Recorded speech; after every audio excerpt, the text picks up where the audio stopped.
changing your life one story at a time. This is the Chicken Soup for the Soul podcast with Editor-in-Chief Amy Newmark. Hey, it's Amy Newmark with your daily dose of Chicken Soup for the Soul inspiration. It's Wow Wednesday, and that means that today I get to share one of my favorite stories in that "How did that happen?" category. This is a story I tell all the time because I love the mystery of this.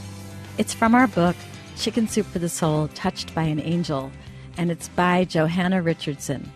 So you'll decide after you hear this, how did this happen? Johanna was driving home from working one night. She was exhausted. She had been at the office for 16 hours, and she had a long drive ahead of her. And then suddenly, out of nowhere, she felt this overwhelming need to see her husband's grandmother. Grandma was in her 90s. She was in a nursing home, but it was even farther away than Johanna's home. It was way after visiting hours, too, and Johanna wouldn't get there until after 11, so she decided that this was just a ridiculous impulse. She wasn't going to go and visit Grandma. But then, as she was about to get off the exit ramp to go home, Johanna felt the urge even more strongly, so she drove to the nursing home, even though it was so late. And when she got to Grandma's room, she found her sitting on the side of her bed, awake and perky, with the light on, and thrilled to see a visitor. And then, weirdly, not 1 minute later, who showed up but Johanna's husband? He was a police detective, and he had been working late, too. He whispered to Johanna that he felt like an idiot, but he had felt this urgent need to visit his grandma, and he had actually left work in the middle of his shift. He felt this impulse so strongly. So they had a nice visit with Grandma, and then Johanna and her husband left the nursing home in the wee hours of the morning. Johanna went home, and her husband went back to work because he had to go back and make up the hours from his shift that he had missed when he had done this crazy thing and driven to the nursing home in the middle of the night. Grandma had asked them if they could stay longer, but they couldn't, so they had told her that they loved her, they had kissed her goodbye, and they had said they would return the next day in daylight. But shortly after Johanna got home, the phone rang, and it was the nursing home, and Grandma had died in her sleep shortly after they left. Johanna and her husband were stunned and heartbroken, but they were so grateful that they had listened to that weird inner voice that told each of them to do that crazy thing and go and visit Grandma in the middle of the night. They didn't know what it was, gut feeling, ESP, divine intervention, but whatever it was that compelled them both to go and visit Grandma, it was a good thing, and it was good that they listened to it. So I guess the message is it's worth listening to that little voice that we sometimes hear. The late Dr. Joyce Brothers said, "Trust your hunches." Hunches are usually based on facts filed away just below the conscious level.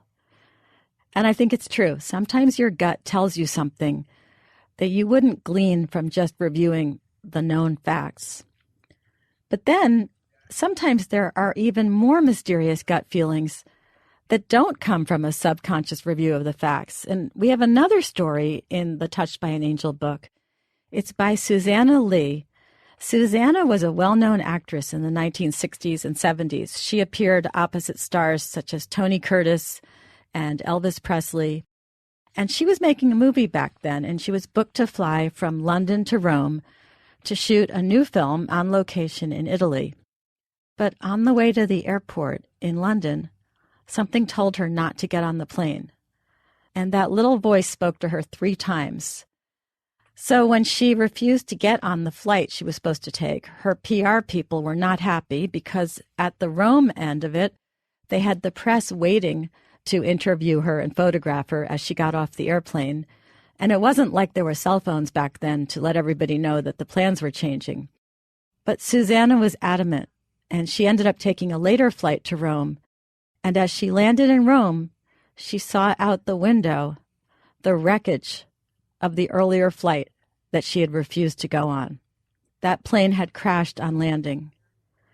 Now, Susanna's name had still been listed on the earlier flight's manifest, and so the producers of the film had already been on the phone to London trying to find a new actress for her role.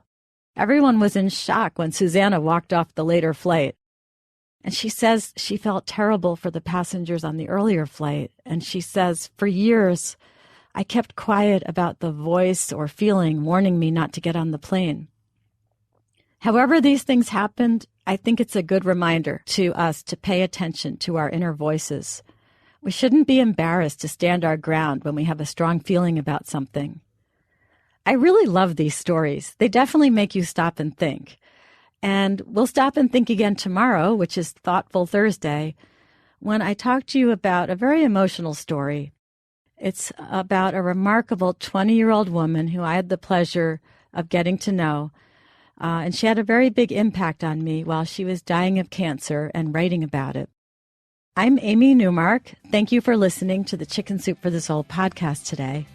And tell your friends. I love sharing these stories. They're really cool stories. They're often quite mind-boggling. And the more listeners, the better. And if you'd like to read more awesome, thought-provoking stories from the book I mentioned today, Chicken Soup for the Soul, Touched by an Angel, then please go to our website, chickensoup.com.